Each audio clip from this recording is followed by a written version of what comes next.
Bonjour à toutes et bonjour à tous, bienvenue dans cette nouvelle vidéo. Tout d'abord, permettez-moi de vous présenter tous mes meilleurs vœux pour cette nouvelle année 2019, qu'elle vous apporte de la joie, du bonheur, de l'amour, mais également que cette année voit la concrétisation de vos rêves et de vos projets. Cette nouvelle vidéo aujourd'hui est consacrée au Meizu X8, un des derniers modèles de la marque qui est au fort combien sympathique, qui va se situer entre le milieu et le haut de gamme et qui est vraiment très agréable à l'utilisation. Ça a été une belle surprise pour moi en tout cas. Alors vu qu'on parle de la marque Meizu, je tiens à ouvrir une petite parenthèse. On a vu il y a quelque temps que la marque réintégrait officiellement le marché français. Ce n'est pas tout à fait vrai. Alors en effet, aujourd'hui, vous pouvez retrouver les smartphones de cette marque en version globale dans notre boutique Fundroid.fr avec le stock en France, mais dans d'autres boutiques qui sont dans le même cas que nous, qui expédient depuis la France et qui vendent des versions globales officielles. Mais Meizu, nous travaillons directement avec eux et on leur a posé la question puisqu'on n'était nous-mêmes pas au courant, nous a confirmé et reconfirmé que la marque n'a nullement l'intention de réintégrer le marché français. Donc sur du court, sur du moyen, et voire sur du long terme, pour l'instant ce n'est pas du tout l'ordre du jour pour la marque. Ceci n'empêche qu'il y a quand même des versions globales qui sont en circulation, donc des vraies versions globales avec un logiciel qui intègre le multilangue, avec les services Google qui sont inclus dedans et qui fonctionnent parfaitement. On a le droit à des mises à jour OTA, des mises à jour constructeurs.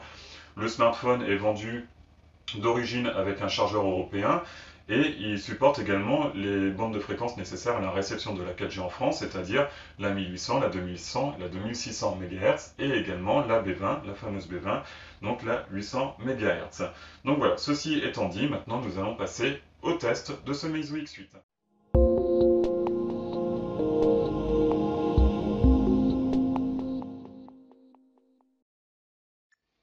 Allez, on commence cette vidéo rapidement par le contenu de la boîte. Il sera très rapide. Une boîte en carton, couleur bleue, couleur Meizu. Un trombone pour le tiroir SIM. On va y revenir tout à l'heure. Un gros chargeur 5 volts ou 9 volts 2 ampères qui permet de recharger le téléphone en 1h30, 1h45. Un bon gros câble USB de type C, ça c'est plutôt la bonne surprise. Par contre, il y a quand même une mauvaise surprise, l'absence de protection pour le smartphone, que ce soit sur l'écran ou au niveau de la coque. Il n'y a absolument aucune protection intérieure, donc sachez-le. Si vous achetez un Meizu X8, il faudra sortir un petit peu plus d'argent pour vous acheter les protections qui vont bien pour le téléphone. Et puis, bien évidemment, dans la boîte, vous retrouvez le smartphone que je trouve absolument magnifique dans cette livrée bleue. Un bleu très classe, très sobre, discret, mais ô combien efficace. Les caractéristiques, on est ici sur une dalle 6,15 pouces IPS LCD en Full HD+ 1080p. Cette dalle comporte, comme vous pouvez le voir, une encoche qui est assez large, par contre qui est pas très haute, beaucoup moins haute que ce qu'on peut voir chez la concurrence, donc qui est plutôt assez discrète et plutôt sympa, mais comme toutes les encoches, elle a ses inconvénients, on va en parler tout de suite après dans la partie logiciel, comme vous pouvez le voir, on est sur du Flyme OS dans sa version 7.0. Ils ont fait des gros efforts, ils ont apporté des petites nouveautés qui sont plutôt sympas et qui rendent le smartphone toujours plus sympa à utiliser. À l'intérieur, on a un processeur Qualcomm Snapdragon 710 qui tourne vraiment nickel. C'est vraiment une bonne surprise. Enfin, une surprise, non, c'est pas vraiment une surprise parce que maintenant il existe depuis quelques temps, mais c'est vraiment un très bon processeur qui. Très efficace quoi, c'est vraiment plutôt sympa, qui peut faire tourner les gros jeux, c'est plutôt bien. Donc c'est un octa-core qui tourne jusqu'à 2,2 GHz. Le GPU c'est un Adreno 616. À l'intérieur, enfin, il existe en deux versions de mémoire, donc on a le 464 ou le 628. Par contre, la mémoire n'est pas extensible, donc faites attention au moment de l'achat de bien choisir l'espace de stockage qui correspond à votre utilisation. À l'arrière, zoup, on pivote. On a un double capteur photo. Alors, ce double capteur photo est équipé d'un premier capteur Sony IMX 362 de 12 millions de pixels qui ouvre à 1,9 et un deuxième capteur de Samsung S5K2L7 de 5 millions de pixels. À l'avant, on repivote. On a ici un capteur frontal de 20 millions de pixels qui ouvre à 2. Il me semble que c'est le même que le Meizu STH, ce qui justement permet d'avoir une encoche assez basse en termes de hauteur, puisqu'ils ont réussi à faire un capteur qui est vraiment très très fin. Je crois que c'est même le capteur de 20 millions de pixels le plus fin sur le marché actuellement. Est-ce qu'il a la reconnaissance faciale? Oui, il a la reconnaissance faciale. Il est double SIM. Hop, on va faire un petit tour du côté du tiroir SIM pour vous montrer ça. Bon, bah, de toute façon, maintenant, il n'y a plus de surprise. Vous savez qu'il est double nano SIM et qu'on ne peut pas intégrer de carte micro SD. Voilà. Tac.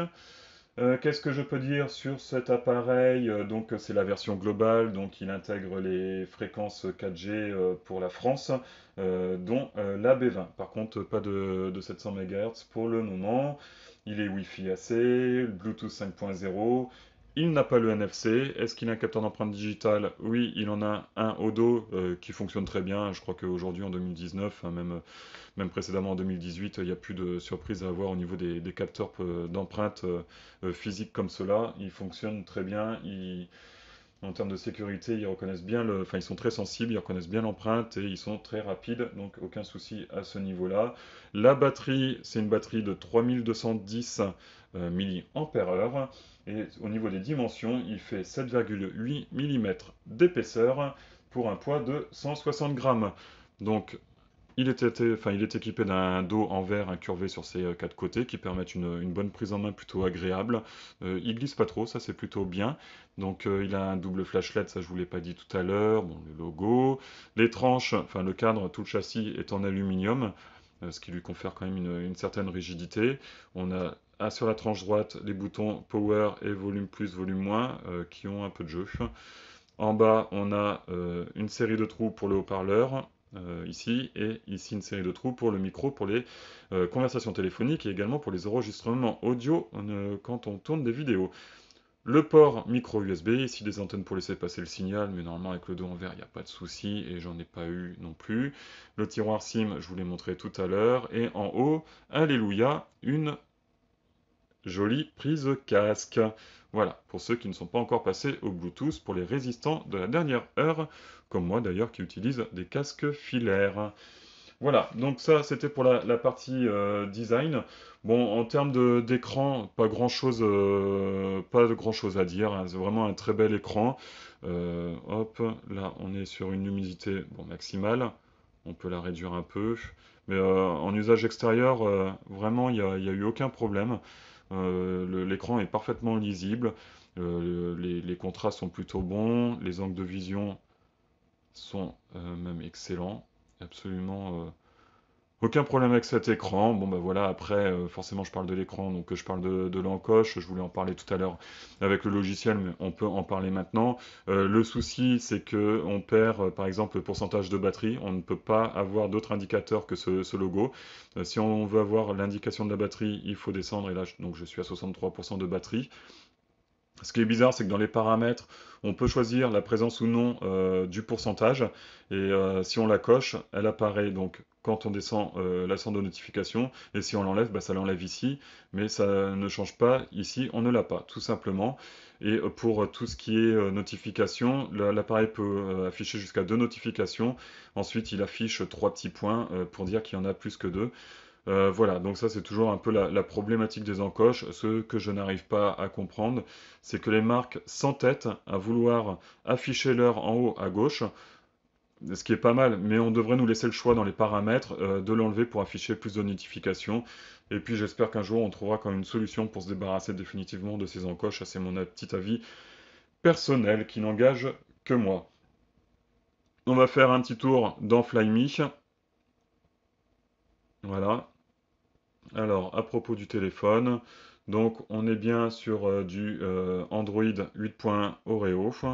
On a la dernière version de Flyme 7.1.7, donc G en version globale. Jusque-là, pas de problème. On est bien sur le Meizu X8. Le modèle, c'est le 852H. Voilà, bon, j'ai checké, j'ai pas eu de mise à jour. Ça fait à peu près 2 semaines que j'ai le téléphone et j'ai pas encore une mise à jour. Alors, c'est vrai que Flyme enfin, il y a un bon suivi au niveau de Flyme chez Meizu, ça, il n'y a pas de problème. Par contre, les mises à jour ne sont pas aussi fréquentes que chez d'autres marques. Bon, après, il faut voir aussi ce qu'on nous propose comme mise à jour dans les autres marques. Si c'est pour avoir un correctif de bug toutes les 2 semaines, enfin voilà, autant faire une bonne ROM bien stable et ne plus avoir de problème de bug. Donc bon, sinon après en termes de paramètres, qu'est-ce qu'on retrouve? Bon, les réglages des réseaux, affichage et luminosité, bon, le réglage de la luminosité, bon, zoom de l'écran, mode facile pour afficher des plus gros logos, des plus grosses applications, mode doux pour les yeux, donc ça va jaunir un peu l'écran si vous l'utilisez le soir ou même la nuit pour consulter vos mails, réseaux sociaux, tout ça, pour pas vous abîmer les yeux et pour pouvoir vous endormir ensuite dans de bonnes conditions. Masquer la frange de l'écran, voilà, hop, ça nous fait une grosse bande noire. Voilà, bon, après, si vous êtes vraiment allergique à l'encoche, vous faites ça, mais par contre, moi, ça me choque un peu parce que du coup, on se retrouve avec une grosse bande noire en bas et une petite en bas, donc bon. Après, c'est au goût de chacun, et j'ai zappé la température des couleurs. Le réglage est assez basique, froid ou chaud. C'est dommage parce que ça a tendance un peu trop à exagérer. Le chaud, bon, jaune pour ceux qui aiment bien. Froid, c'est quand même un petit peu bleu, là. C'est un petit peu abusé. Le réglage n'est malheureusement pas aussi précis que ce qu'on trouve chez Huawei ou chez Xiaomi actuellement. Mais bon, enfin voilà, moi je le garde par défaut. Il est plutôt bien paramétré, plutôt bien optimisé, donc ça me convient. Tout à fait. Ensuite, qu'est-ce qu'on a d'autre? On continue le petit tour chez Flyme. On a un magasin de thèmes. Bon, là, je suis pas connecté à Internet, mais voilà, qui offre quelques thèmes. On peut en trouver d'autres en se connectant au réseau. Bon, les fonds d'écran. Donc, on a la possibilité de personnaliser un petit peu. Avatar de type Flyme, c'est dans les contacts. Pour les contacts qui n'ont pas de photo, ça vous met un petit avatar. Bon, après, enfin voilà, vous allez avoir des amis qui vont se retrouver avec une tranche de gâteau comme Avatar, c'est un peu particulier, mais bon, voilà, ça égaye un peu le système. Icône de style Flyme, il n'y a pas grosse différence avec les icônes des fabricants, des différents fabricants des applications. Tu as mes fonds d'écran. Navigation et multitâche, c'est là où c'est un peu plus intéressant. Meizu nous offre 3 possibilités de navigation sur son téléphone, enfin sur ce téléphone même. On a le bouton M-Back, alors ceux qui connaissent Meizu depuis longtemps, ils savent que Meizu est très attaché à son bouton unique, avant qui était physique, maintenant qui est virtuel, ce qui permet d'une seule pression de faire un retour. Un appui long, c'est le retour carrément au home. Quand vous appuyez sur les côtés comme ça, vous ouvrez le multitâche. Et vous avez aussi la possibilité, quand vous actionnez le bouton M-Back, pardon, de faire des slides comme ça et de naviguer parmi les dernières applications qui ont été ouvertes. Donc ça, c'est plutôt pas mal. Euh, c'est ici. Donc c'est plutôt pas mal. Moi, qui utilise un Meizu au quotidien, c'est vrai que j'alterne souvent entre le M-Back et puis la navigation par geste. Les deux sont sympas, elles ont toutes les deux leur pour et leur contre, et à vous de voir ce qui correspond le mieux à votre utilisation. Donc on a la navigation par geste, on fait un petit slide comme ça, c'est un retour en arrière. Un grand slide jusqu'au milieu de l'écran, là c'est le retour vers le home, et un slide et on reste figé au milieu de l'écran, et là vous ouvrez le multitâche. Donc vous pouvez faire ça en partant du bas ou sur les côtés, que ce soit à droite ou à gauche. Donc ça, c'est plutôt sympa d'avoir le choix de le faire soit sur le côté soit en bas. Ça, c'est vraiment bien. Et puis sinon on a la barre de navigation classique de chez Android. Je vais la laisser pour le test, ça sera plus facile à manipuler. Voilà, qu'est-ce qu'on a d'autre? Bon, après, hop, qu'est-ce que j'ai zappé? Appuyer 2 fois sur la touche alimentation. Oui, ça c'est plutôt sympa. Vous appuyez 2 fois, ça permet de lancer soit l'assistant Google, soit la caméra. C'est plutôt bien vu. Il y en a d'autres marques qui ajoutent un autre bouton pour l'intelligence artificielle, et souvent l'assistant Google ou autre assistant cher à la marque. Là au moins, on utilise le bouton Power et c'est plutôt pas mal. Voilà, on va essayer de pas trop perdre de temps. Bon, notifications en barre d'état, il y a toutes les notifications en bulle, en pop-up, tout ce que vous voulez. Ça permet aussi de réveiller l'écran quand une nouvelle notification arrive. J'ai pas de souci au niveau des notifications, quelle que soit l'application, tout fonctionne bien. Empreinte digitale, donc hop, petite démonstration. Je vais changer de main parce que j'ai enregistré qu'une seule empreinte.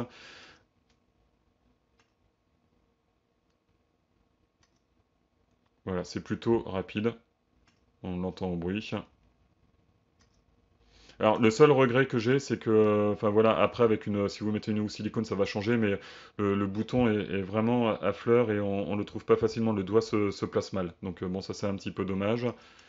Donc voilà, mais sinon, c'est plutôt rapide, plutôt réactif, pas beaucoup d'erreurs, enfin, même pas du tout d'erreurs, hein, que dis-je.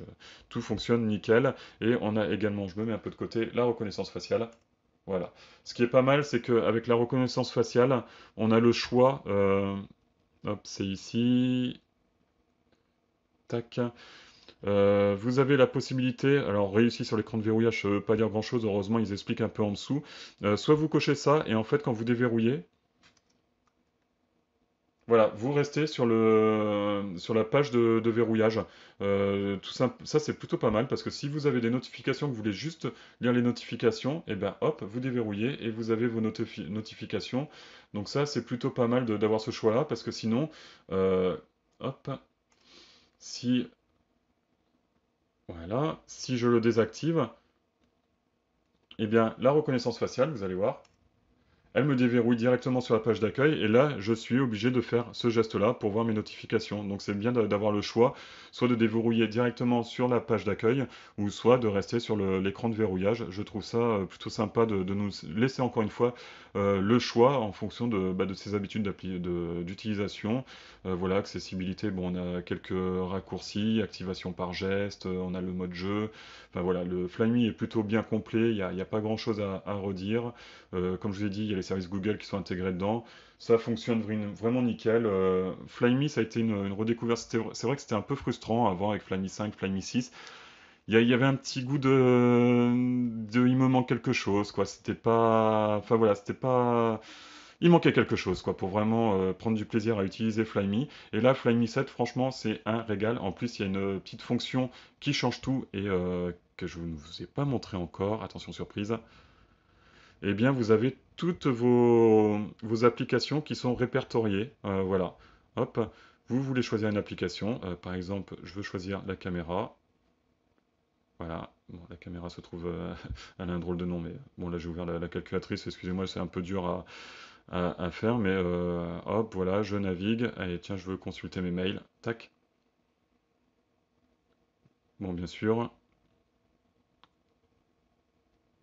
Voilà. Ça fonctionne. Excusez-moi, c'est un peu difficile de manipuler le téléphone avec un trépied entre moi et le téléphone. Mais bon, on va y arriver. Donc voilà, c'est plutôt pratique. C'est vrai que Flyme, comme beaucoup de surcouches chinoises, n'ont pas de tiroir d'application.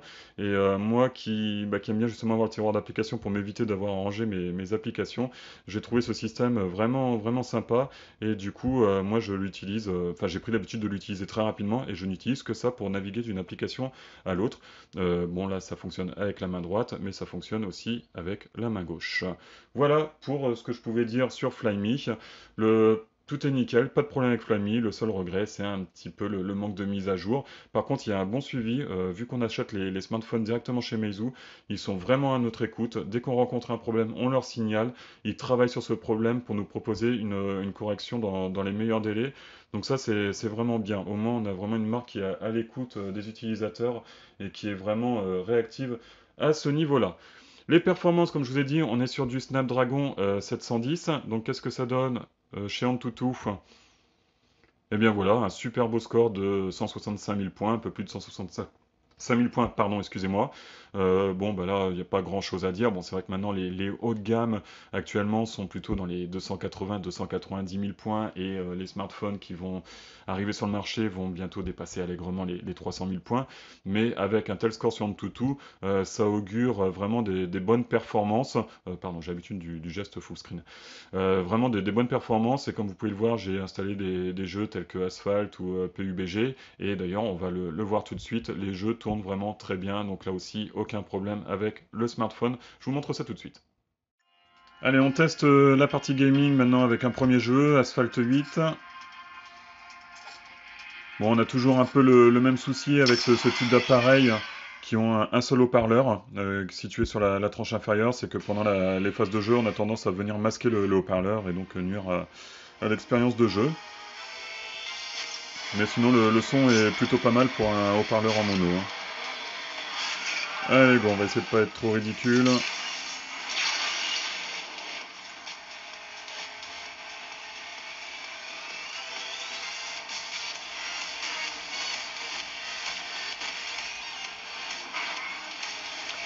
Bon, la fluidité est plutôt au rendez-vous, il n'y a pas de soucis et pas de mauvaises surprises à ce niveau-là avec le Snapdragon 710.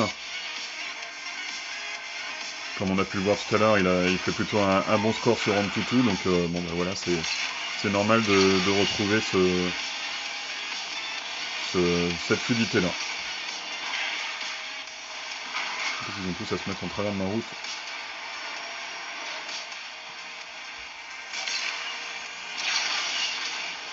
Bon, sinon l'écran est vraiment sympa, là aussi. Belle restitution des couleurs. Bon, je sais pas si je vais aller jusqu'au bout de la partie parce que c'est pas très intéressant. Voilà, je voulais vous faire la démonstration de ce que ça donnait en phase de gaming. On va l'essayer maintenant avec un autre jeu plus actuel. Je sais pas pourquoi je suis parti sur, sur Asphalt 8, c'est l'habitude. J'ai complètement zappé Asphalt 9 pour le coup. Voilà, bon allez, on va essayer maintenant le jeu, le smartphone, ce Meizu X8 avec le jeu PUBG. A tout de suite. Bon voilà, on continue avec un deuxième jeu, PUBG. Alors, comme je le dis à chaque fois, c'est vraiment pas le jeu où j'excelle le plus. Mais bon, voilà, ça vous permet de voir la gestion du smartphone.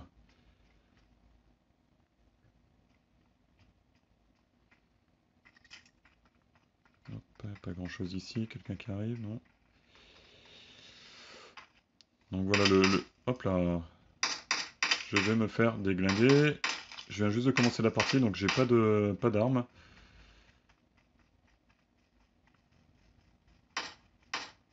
Voilà, bon, ça permet de voir au moins la qualité de l'affichage. Allez, vite, quelques armes, ça serait bien. Hop.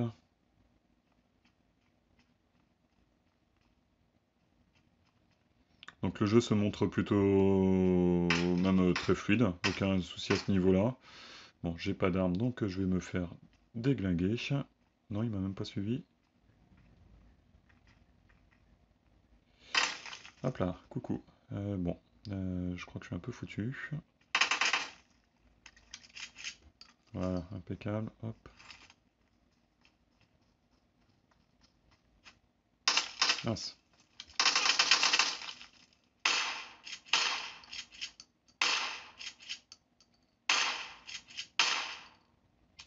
Ah, quel mauvais. Ah si, c'est bon, je l'ai eu. Voilà, j'ai sauvé l'honneur, j'ai réussi à tuer quelqu'un. Wow. Pourtant, j'étais mal engagé.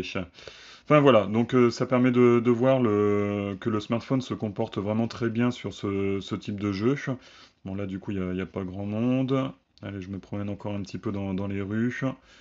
À découvert, je suis un fou, je suis comme ça. Ah, le pauvre, il y en a un qui s'est fait assommer. Bon, voilà. Du coup, là, je suis en qualité d'affichage maximale au niveau de ouais, au niveau de la qualité. Donc vous pouvez voir que ça se comporte plutôt bien. L'affichage, on a beaucoup de détails. Bon, il n'y a pas grand-chose à dire. Le jeu est vraiment très jouable. Je n'ai aucun problème avec ce smartphone au niveau des jeux vidéo. Bon, bah voilà, je vais pas m'attarder plus que ça parce que la partie est du coup complètement inintéressante. Mais bon, au moins, ça permet de voir que ce Meizu X8 se comporte plutôt bien. Allez. Donc voilà, au niveau des jeux, pas de problème. Le Meizu X8 fera tourner tous les gros jeux du Play Store, quels que soient vos jeux, ça fonctionnera vraiment nickel. L'autonomie, bon bah il faudra compter une journée d'autonomie, une journée complète. J'ai pas encore eu besoin de sortir mon chargeur en panique avant le terme de la journée. Mais bon, quand on tape bien dedans, on termine la journée avec allez, 10%. Donc là, le smartphone est neuf, c'est ses premières charges. À voir au bout de quelques mois ce que ça va donner. Mais bon, le Snapdragon 710 et puis Flyme 7 sont plutôt bien optimisés. Donc voilà, mais quand je dis que je termine à 10%, c'est vraiment dans une utilisation où je l'ai vraiment utilisé vraiment beaucoup dans la journée pour faire du jeu, pour télécharger des trucs, enfin pour vraiment le tester toute la journée complète, quoi. Donc voilà, c'est plutôt pas mal. Donc l'autonomie, voilà, une bonne autonomie. Je vous ai dit tout à l'heure, la recharge, il faut compter 1h30, 1h45 pour le recharger. Entre ces deux-là, c'est vrai que j'ai pas sorti mon chronomètre, mais c'était à peu près le temps qu'il me fallait pour le recharger. Donc là, c'est plutôt pas mal. Ensuite, tout ce qui était en termes de GPS, communication, réseau, là aussi, j'ai pas de souci. Je l'ai utilisé avec une puce Bouygues et j'ai rencontré aucun problème. Le réseau fonctionnait plutôt bien, et très sensible au réseau, un bon débit. Le GPS m'a pas eu en défaut sur le réseau routier ou en ville pour trouver mon chemin. Donc voilà, puis en communication, on a plutôt une bonne qualité de son. Enfin voilà, il n'y a pas grand-chose à redire là-dessus. Je suis en train de penser quand même, en parlant de Flyme, puis plus généralement du téléphone, c'est vrai que j'utilise en ce moment au quotidien le Meizu 16TH. Voilà, je me suis fait mon petit cadeau, j'avais craqué sur ce téléphone, je me suis fait plaisir, je me suis acheté ce téléphone. Et le Meizu 16TH a une petite particularité, c'est qu'il a un moteur dédié à la vibration et qui est vraiment sympa. C'est difficile à décrire, il faut vraiment l'utiliser pour le ressentir, mais on a vraiment plein de types de vibrations différentes en fonction de l'arrivée d'une notification. Enfin voilà, même quand on fait ça, on a une vibration particulière pour les sonneries, pour différentes choses, et c'est vraiment sympa. Par contre, lui, au niveau vibration, on a vraiment l'impression d'être sur un smartphone plastique entrée de gamme. C'est dommage. Là, la petite vibration, là, c'était pas terrible, ça m'a un peu déçu. Alors peut-être que je me suis trop habitué au Meizu 16TH pour ça et que j'ai du mal à revenir en arrière, mais ça m'a un peu choqué. D'habitude, une vibration c'est une vibration, mais là c'est un peu bizarre quoi. Donc ça correspond pas trop à l'image d'un smartphone milieu de gamme, haut de gamme. Bon, à voir, c'est peut-être moi qui me suis habitué. Voilà, quand on s'habitue au luxe, après c'est toujours un peu difficile de redescendre un peu plus bas, mais voilà, je tenais quand même à le préciser. Voilà, c'est dit, c'est fait. Maintenant, la partie photo, donc double capteur photo, un capteur Sony de 12 millions de pixels, un deuxième de 5 millions de pixels, ce qui permet d'avoir des effets bokeh de bonne qualité. L'appareil photo m'a plutôt convaincu, les couleurs sont bien respectées, elles sont bien réelles, il y a des beaux contrastes, toujours le même problème après en bas luminosité où bah, il y a du grain qui s'installe, hein, du bruit numérique, mais l'appareil photo est vraiment propre. Même constat, ça je vous en ai pas encore parlé, je vais en parler parce que je vais faire bientôt la vidéo du test sur le Meizu 16TH. Petit souci d'autofocus. L'autofocus parfois est un peu difficile, il faut un peu le forcer, il faut s'y reprendre un peu à deux trois fois. Voilà, bon, j'espère que ça va s'améliorer dans une prochaine mise à jour. C'est vrai que les photos sont vraiment très belles, mais ce souci d'autofocus, des fois, ça gêne un petit peu, ça vient un peu contrarier le tout. Mais sinon, non, les photos sont plutôt sympas. Les effets bokeh sont vraiment du plus bel effet. Donc, ce que j'appelle effet bokeh, hein, je vous le rappelle, c'est d'avoir un flou au second plan, là, comme on peut le voir à l'image. Ça permet de mettre en valeur vraiment le sujet qui est photographié. Voilà, on verra ça tout à l'heure. De toute façon, je vais vous montrer les photos tout de suite après. Et petit mot sur le capteur de 20 millions de pixels aussi qui est à l'avant, qui est très bon, qui permet aussi de prendre des photos en effet bokeh. Et sur la partie photo, non, c'est vraiment plutôt bien. Pas de critique à formuler dessus. Je vous montre les photos tout de suite.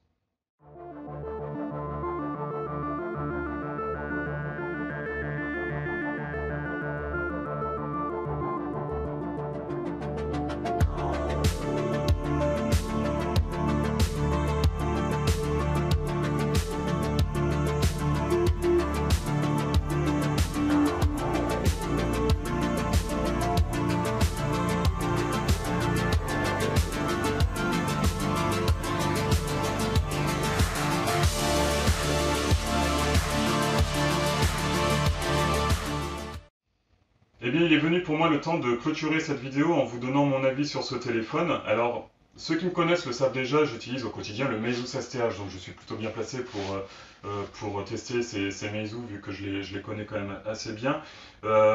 J'étais curieux de tester justement ce Meizu X8 pour voir ce que ça allait donner, moi qui suis habitué aux gammes de la marque actuellement.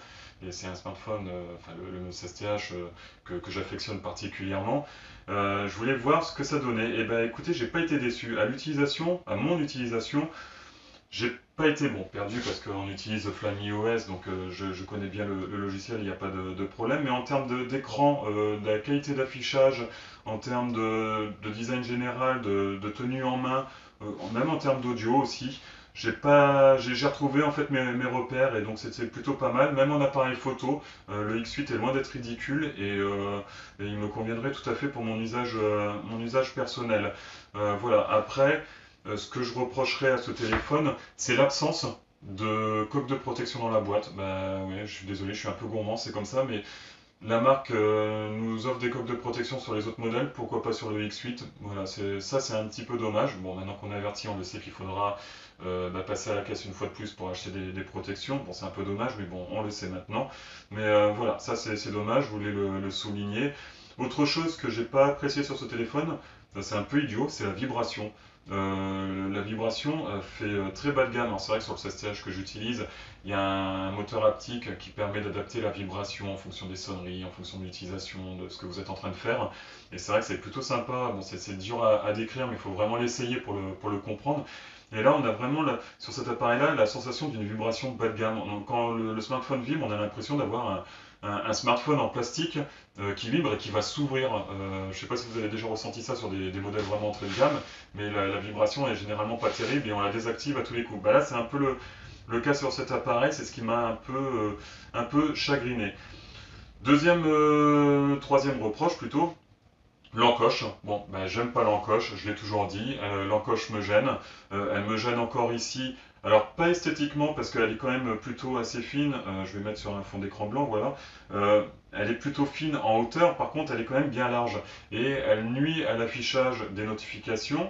Et malheureusement, Meizu nous offre pas la possibilité d'activer ou désactiver l'heure. Bon, moi, ça mérite quand même d'afficher des notifications, ce qui n'est pas le cas chez toutes les marques actuellement qui utilisent des encoches. Mais voilà, moi ça me gêne.